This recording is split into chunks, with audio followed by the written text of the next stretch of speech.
Jessica Lange's rise to fame was nothing short of meteoric. Born into a modest family, she had spent her early years singing in small-town church choirs, her soulful voice captivating everyone who heard it. By the time she was 20, Jessica had secured a record deal, and within a few years she was a household name. Her haunting ballads, laced with themes of heartbreak and longing, struck a chord with millions, catapulting her into the limelight. Her fame, however, came with a price. A life lived under constant scrutiny.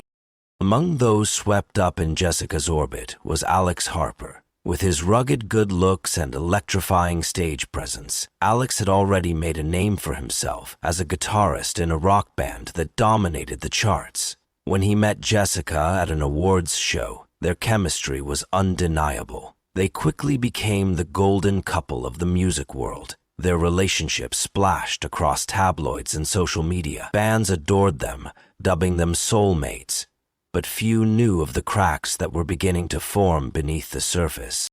Ethan Cross was the enigmatic third figure in this story. Unlike Jessica and Alex, who thrived in the public eye, Ethan preferred to remain in the shadows. A gifted songwriter, his lyrics often delved into dark, introspective themes. Critics hailed him as a genius, though his reserved nature made him something of a mystery to fans.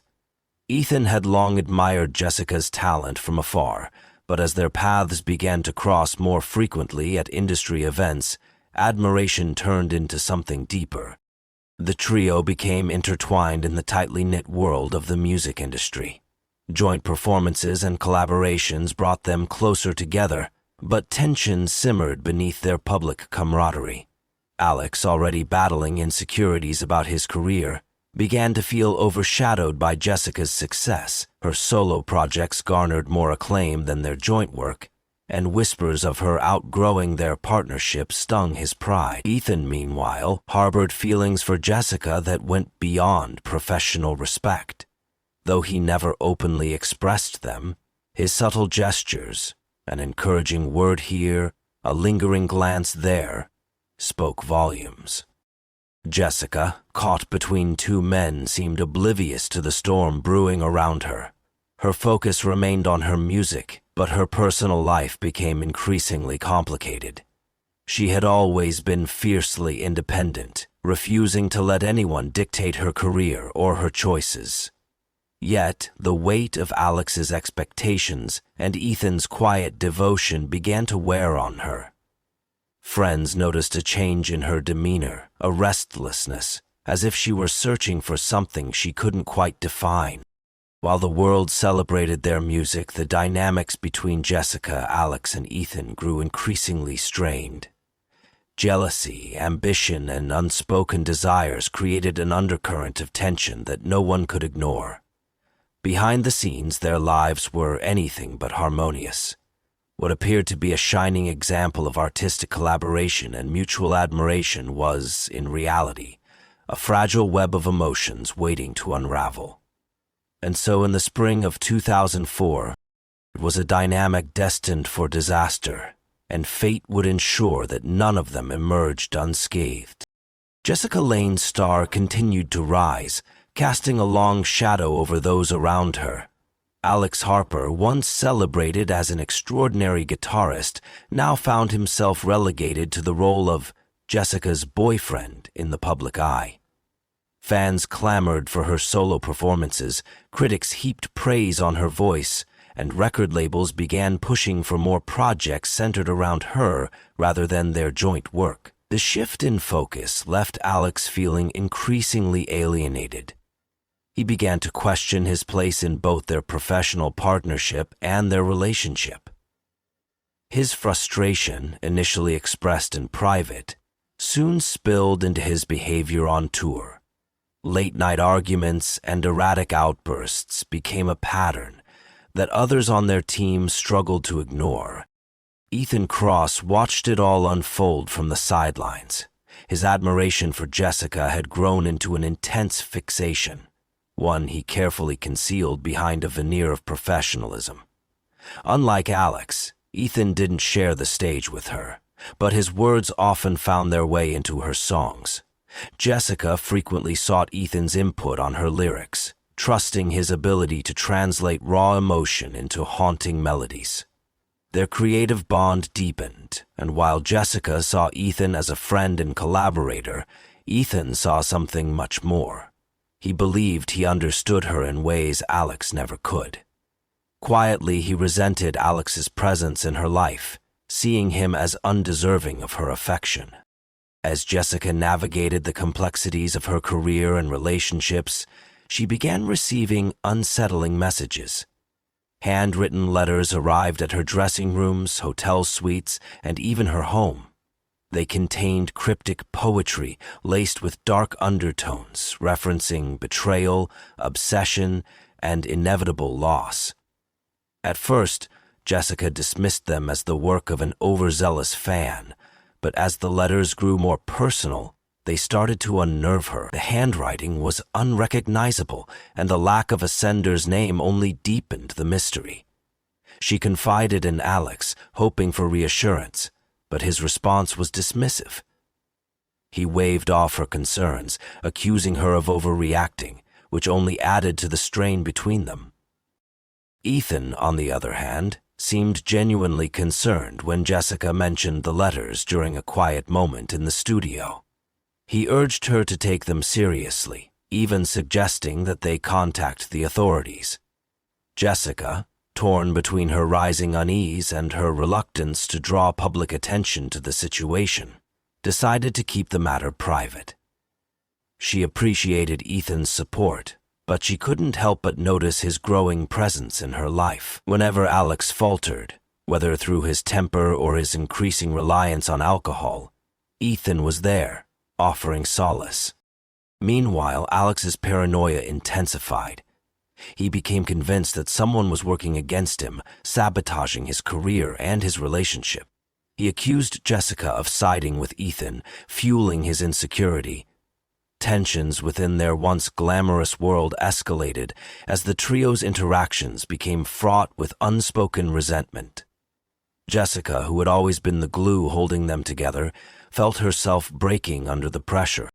Unbeknownst to all three, their lives were hurtling toward a breaking point. Jessica's letters, Alex's paranoia, and Ethan's obsession were threads of a tangled web that would soon ensnare them all. What had begun as a shared journey through the music world was transforming into a deadly game of jealousy and desire, one that none of them fully understood, but all were complicit in weaving. The final night of the tour was meant to be a celebration of success, a triumphant conclusion to months of hard work and electrifying performances. Jessica Lange, Alex Harper, and Ethan Cross had taken the stage in front of a sold-out crowd, delivering a performance that left the audience in awe. Fans cheered, cameras flashed, and the energy was palpable. Yet behind the curtain, the atmosphere was anything but celebratory. Tensions between the three had reached a breaking point, and their interactions were charged with unspoken resentment and distrust. After the show, the trio retired to the remote countryside villa they had rented for the duration of the tour. The villa, surrounded by dense woods and far from the prying eyes of the media, had once been a refuge for them. Now it felt oppressive, its quiet halls amplifying the tension that lingered in the air. Jessica retreated to her room early, citing exhaustion, while Alex and Ethan stayed up drinking. The two men avoided direct confrontation but exchanged sharp, passive-aggressive remarks that only deepened their animosity. The following morning, the tranquility of the villa was shattered. Jessica's assistant, concerned when she didn't respond to her wake-up call, entered her room and found her lifeless body on the bed. An empty bottle of sleeping pills lay on the nightstand, and a faint smell of alcohol lingered in the air. Jessica's peaceful expression suggested she had passed away quietly, but the sight of her still form was anything but serene. The stormy spring panic quickly set in, and the assistant's screams brought Alex and Ethan running. The initial assumption was suicide, Jessica had been under immense pressure, and the cryptic letters she had received hinted at a fragile state of mind. News of her death spread like wildfire, sending shockwaves through the music world.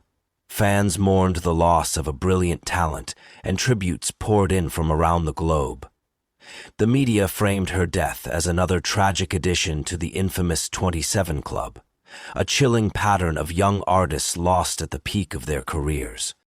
However, the police investigation soon cast doubt on the narrative of suicide. Jessica's fingerprints were noticeably absent from the pill bottle, a detail that raised immediate suspicion.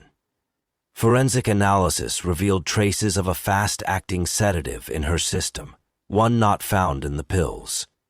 The case was no longer viewed as an open and shut suicide. It was now a potential homicide. Alex and Ethan, the only other people present in the villa that night, became the prime suspects. Their alibis were shaky at best, and their behavior in the aftermath of Jessica's death raised eyebrows. Alex's erratic demeanor, fueled by a mix of grief and paranoia, painted him as unstable. Ethan, on the other hand, appeared calm but uncharacteristically detached, a stark contrast to his usual intensity. As investigators delved deeper, troubling details emerged. The anonymous letters Jessica had received were linked to Ethan's handwriting, while Alex's fingerprints were found on a glass containing traces of the sedative. Both men had motives, and both denied any involvement. The once celebrated trio now stood at the center of a chilling mystery, their fates entwined in a dark and tragic tale. The investigation into Jessica Lane's death unraveled a web of secrets, lies, and conflicting motives. Jessica's diary, recovered from her room, provided a glimpse into her private struggles. In its pages, she detailed the immense pressure of fame, her disintegrating relationship with Alex, and her growing unease around Ethan. What shocked investigators most were entries from the weeks before her death. Jessica had written about her plans to leave both men behind. She intended to end her professional partnership with Alex and distance herself from Ethan's increasingly possessive behavior. This afternoon, she intended to end her professional partnership with Alex and distance herself from Ethan's increasingly possessive behavior. She had even secretly booked a flight to an undisclosed location, scheduled for the morning after the tour's conclusion. It became clear that Jessica had been planning to disappear and start over, free from the entanglements that had consumed her life. As these revelations came to light, the investigation turned toward Alex and Ethan. Both men had reasons to feel betrayed by Jessica's decision to leave. For Alex, it was yet another blow to his already fragile ego. Jessica's departure would not only end their personal relationship, but also jeopardize his career, which had become heavily reliant on their partnership. For Ethan, the news was devastating in a different way. His obsession with Jessica had grown into an unhealthy fixation, and the thought of losing her pushed him further into darkness. Evidence against both men began to pile up. Alex's fingerprints on the sedative-laced glass were damning, as was his recent behavior. Witnesses described heated arguments between him and Jessica in the days leading up to her death. Alex had become increasingly volatile, lashing out at those around him and drinking heavily. His erratic demeanor made him an obvious suspect. But the investigation didn't stop there. On July 8th, Ethan, while outwardly calm, had his own share of incriminating evidence. The anonymous letters sent to Jessica were matched to his handwriting, and his recent song lyrics were filled with dark, obsessive imagery that hinted at unrequited love and betrayal. Forensic analysis of his laptop revealed searches for sedatives and their effects, as well as disturbing journal entries that spoke of preserving Jessica's legacy at any cost. IT Gross was designated as failure of the detective skills and IT Gross test passes. Both men vehemently denied involvement, each pointing the finger at the other. Alex claimed Ethan's obsession with Jessica had driven him to commit the crime, while Ethan argued that Alex's jealousy and declining mental state made him the obvious culprit. Their conflicting accounts only deepened the mystery, leaving detectives to untangle a twisted narrative of jealousy, ambition, and betrayal.